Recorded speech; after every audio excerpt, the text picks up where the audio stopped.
ఓం శ్రీ గణేశాయ నమ. ఓం శ్రీ విష్ణురూపాయ నమ శివాయ. నమస్కారం అండి. 2024 సెప్టెంబర్ మాసంలో ద్వాదశ రాశి వాళ్ళ మాస ఫలితాలు ఎలా ఉన్నాయో తెలుసుకుందాం. దానికన్నా ముందు ఎవరైతే ఈ వీడియోని చూస్తున్నారో లైక్ చేయండి, షేర్ చేయండి, సబ్స్క్రైబ్ చేసుకోండి మరియు ఈ వీడియోని పూర్తిగా చూడండి. చాలా ఉపయుక్తకరమైన అంశాలని మీరు తెలుసుకోవచ్చు. ఈ ఒక 2024 సెప్టెంబర్ మాసంలో గ్రహ సంచారం ఎలా ఉందో తెలుసుకుందాం. మొట్టమొదటిగా రాహు మీనరాశిలో సంచారం, కేతు కన్యా రాశిలో సంచారం, శని వక్ర మార్గంలో కుంభరాశిలో సంచారం, గురువుగారు వృషభ రాశిలో సంచారం. ఈ మాసమంతా కుజుడు మిథున రాశిలో సంచారం. సూర్యుడు సెప్టెంబర్ 16వ తేదీ వరకు సింహరాశిలో సంచారం, తదుపరి కన్యా రాశిలో సంచారం.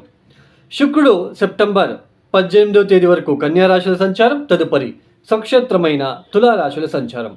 బుధుడు ఈ యొక్క మాసంలో వక్రత్యాగం చేస్తున్నారు. వక్రత్యాగం చేస్తూ సింహరాశిలోనే సంచారం చేయబోతున్నారు. అయితే సెప్టెంబర్ 23వ తేదీ వరకు మాత్రమే సింహరాశిలో సంచారం, తదుపరి కన్యా రాశిలో సంచారాన్ని చేయబోతున్నారు. ఇక తులారాశి.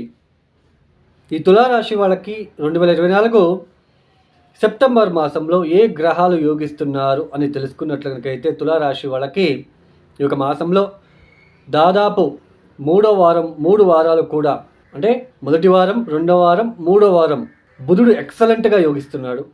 ఈ మాసంలో 2 వారాలు మాత్రమే, ప్రారంభమైన మొదటి 2 వారాలు సూర్యుడు యోగిస్తున్నాడు, రాహు యోగిస్తున్నాడు. ఇంకా మిగతా అన్ని గ్రహాలు కూడా కాస్త మనకి ఇబ్బంది పెట్టే రకంగానే ఉంటుంది. ఈ తులారాశి వాళ్ళకి ముఖ్యంగా ఆదాయానికి ఈ మాసంలో ఎటువంటి ఇబ్బందులు ఎక్కువగా కనిపించడం లేదు. అయితే ఖర్చులు కూడా ఎక్కువగా ఉంటాయి. కొత్త ఆదాయ మార్గాలని ఎంచుకునే ప్రయత్నాలు చేసుకుంటారు. షేర్ మార్కెట్ల ద్వారా లేదా ఏదైనా చీట్ల ద్వారా, ఎల్ఐసి ద్వారా మీకు డబ్బు వచ్చే సూచనలు కూడా కనిపిస్తూ ఉంటుంది. వ్యాపారంలో అభివృద్ధిదాయకంగా ఉంటుందని తెలుసుకోవచ్చు. కొత్త ఉద్యోగాల ప్రయత్నాలు మీకు సఫలీకృతం అవుతాయని తెలుసుకోవచ్చు. కాంపిటేటివ్ ఎగ్జామ్స్లో మంచిగా సఫలీకృతం అవుతారని తెలుసుకోవచ్చు. ఇలా మనకి డబ్బుకి లోటు ఉండదు. ఉద్యోగం విషయంలో కూడా పెద్దగా ఇబ్బందులు కనిపించడం లేదు. అయితే కొత్త ఏదైనా ల్యాండ్ రిలేటెడ్ కావచ్చు, ఇంటికి సంబంధించిన విషయంలో కొనుగోలు కావచ్చు, ఇలా కొన్ని మనకి ఎక్కువ ఖర్చులు అవ్వడం లాంటివి కూడా ఎక్కువగా ఉంటాయి. కుజుడి యొక్క దృష్టి చతుర్థ స్థానం మీద ఉంటుంది. నవమ స్థానంలో కూర్చొని అష్టమ దృష్టితో చతుర్థ స్థానాన్ని చూస్తుంటాడు. కాబట్టి గృహానికి కొద్దిగా ఖర్చులు ఎక్కువ చేయడం ద్వారా కాస్త డబ్బులు ఎక్కువ ఖర్చు అయ్యే సూచనలు ఉంటాయి. అలాగే కుటుంబంలో కూడా కొన్ని కుటుంబ వ్యక్తులతో మానసిక సంఘర్షణ లాంటిది, మనసు ప్రశాంతత లేకుండా పోవడం లాంటిది, ఏదైనా తండ్రికి అంటే పిత్రార్జిత ఆస్తికి సంబంధించిన విషయంలో కొద్దిగా గొడవలు వచ్చే సూచనలు కూడా కనిపిస్తూ ఉంటుంది ఈ ఒక మాసంలో.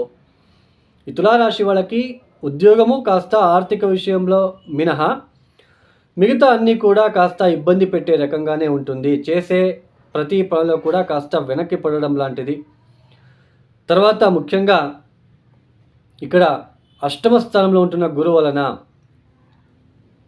సోదరులతో కొంచెం విభేదాలు లాంటిది ఎక్కువగా ఉంటుంది. ఇక్కడ ముఖ్యంగా కుటుంబ వ్యక్తులతో ఘర్షణ ఎక్కువగా ఉంటుంది. నిద్రాహీనత, నిద్రాభంగం లాంటిది సెప్టెంబర్ 16వ తేదీ తర్వాత కనిపిస్తూ ఉంటుంది. మిత్రుల ద్వారా కొత్త మిత్రులని నమ్మి మోసపోవడానికి కూడా సెప్టెంబర్ 16వ తేదీ తర్వాత అలాంటి సిచ్యుయేషన్ మనకి వచ్చే సూచనలు ఉంటాయి. జాగ్రత్తగా ఉండే ప్రయత్నాలు చేసుకోండి. తులారాశిలో పుట్టిన స్త్రీలు ఇక్కడ స్కిన్ రిలేటెడ్ ఇష్యూస్ లేదా ఇన్లాస్తో ఇబ్బందులు రాకుండా చూసుకోండి. అంటే సెప్టెంబర్ 18వ తేదీ తర్వాత శుక్రుడు జన్మరాశిలోకి వచ్చేస్తాడు. అప్పుడు కాస్త బాగుంటుంది. అంతవరకు కూడా కాస్త తులారాశిలో పుట్టిన స్త్రీలు కాస్త జాగ్రత్తగా ఉండే ప్రయత్నం చేసుకోండి.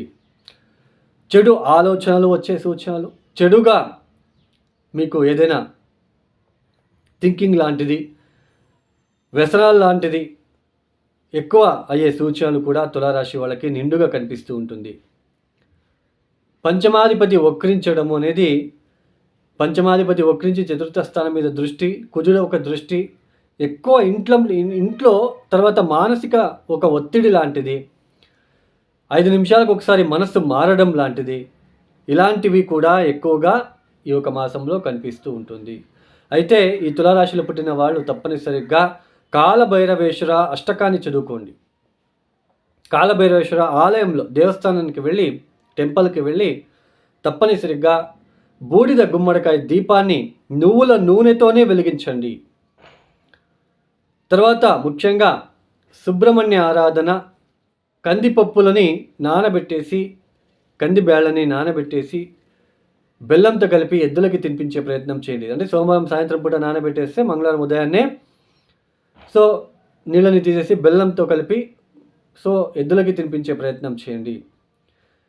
తర్వాత ప్రతిరోజు కూడా కుక్కలకు, కాకులకు ఆహారాన్ని అందించండి.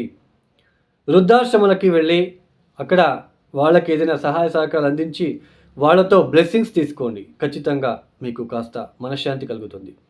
ఈ యొక్క వీడియో మీకు నచ్చితే లైక్ చేయండి, షేర్ చేయండి, సబ్స్క్రైబ్ చేసుకోండి. సర్వే జనో సుఖినో భవంతు. ధన్యవాదములు.